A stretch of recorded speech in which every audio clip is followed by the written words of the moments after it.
Hello everyone. आज हम BCom semester 3 valuation corporate accountancy में वैल्यूएशन ऑफ द शेयर वो चैप्टर हमने आज यहाँ पे स्टार्ट किया है।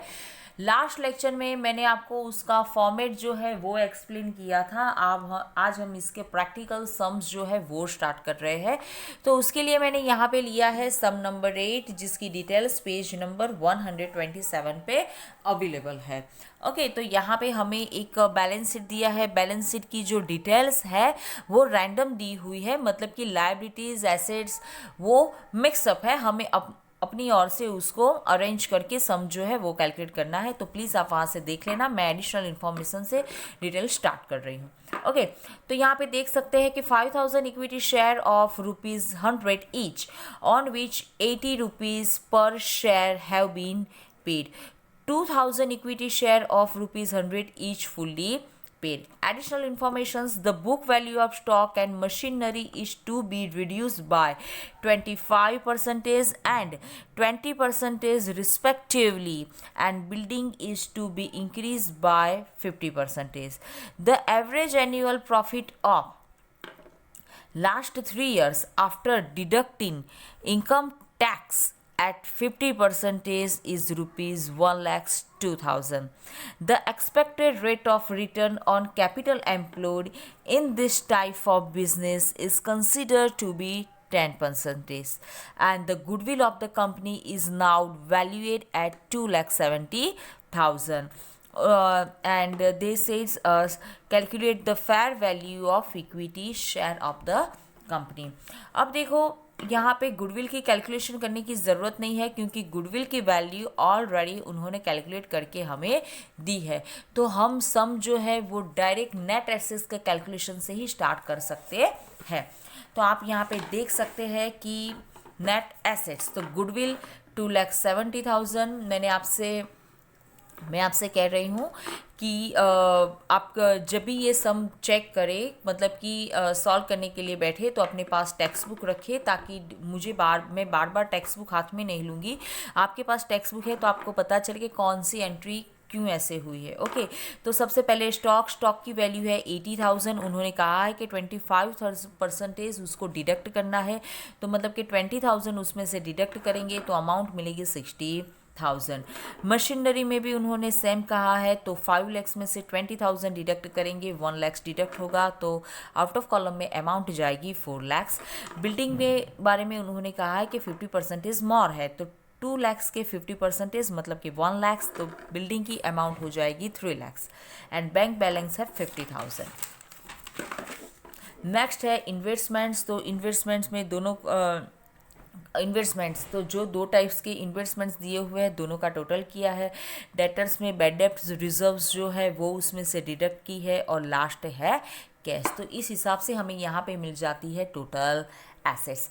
उसमें से टोटल लायबिलिटीज़ में debtors, workman profit sharing funds and compensations funds, okay, workman profit sharing funds, compensations funds जो है वो रिजर्व होगा। तो workman profit sharing funds and creditors, तो इन सभी का टोटल जो हमारी लायबिलिटीज़ है, तो टोटल एसेट्स में से टोटल लायबिलिटीज़ हम डिडक्ट करेंगे तो हमें आंसर मिल जाता है 10,50,000। उसमें से capital preference capital 1 lakhs deduct करेंगे तो हमें आंसर मिलेगा 9,50,000। फिर calls on equity share, 5,000 equity share है, उसमें से 80 रुपीज़ प्राइस ऑफ पर शेयर 100 है, उसमें से 80 रुपीज़ पेड हुए हैं, मतलब कि 20 रुपीज़ जो है वो अभी बाकी है। तो 20 रुपीज़ का कॉल्स जो है वो हम मंगवाएंगे, तो 5,000 इंटू 20 टोटल होगा 1 lakhs।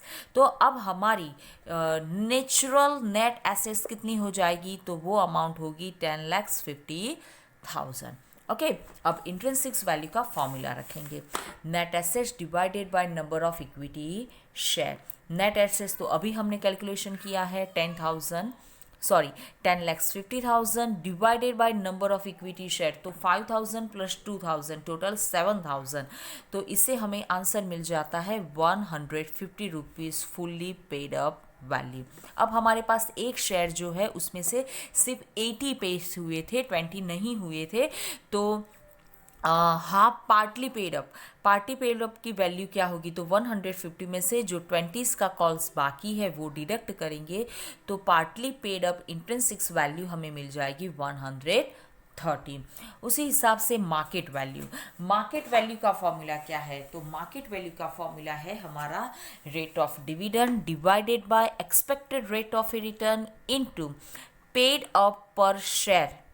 ओके, तो पहले रेट ऑफ डिविडेंड कैलकुलेट करेंगे, उसका क्या फॉर्मूला है, तो रेट ऑफ डिविडेंड का फॉर्मूला है net profit divided by paid up capital into 100। Net profit कैसे ढूंढेंगे, तो नेट प्रॉफिट का कैलकुलेशन हमारे पास यहाँ पे अवेलेबल है। तो आप देख सकते हैं कि हमें सम में डिटेल्स दी हुई है कि पॉइंट नंबर टू उसमें आप देख सकते हैं कि last 3 year after deducting income tax 50% profit amount is 1,02,000। तो यहाँ पे मैंने प्रॉफिट लिखा है 1,02,000 minus preference share dividend, and preference share dividend है 12,000।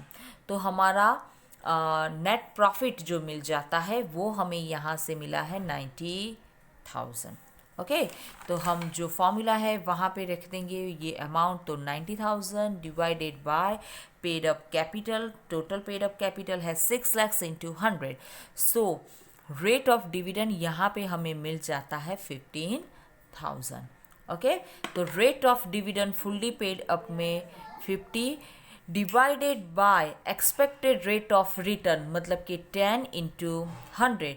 तो पेड अप हमारी मार्केट वैल्यू क्या हो जाएगी 150, एंड पार्टली पेड अप में rate of dividend 15, expected rate of return 10 into paid up पर शेयर कैपिटल तो 80, तो उसकी हमें वैल्यू यहाँ पे मिल जाती है 120।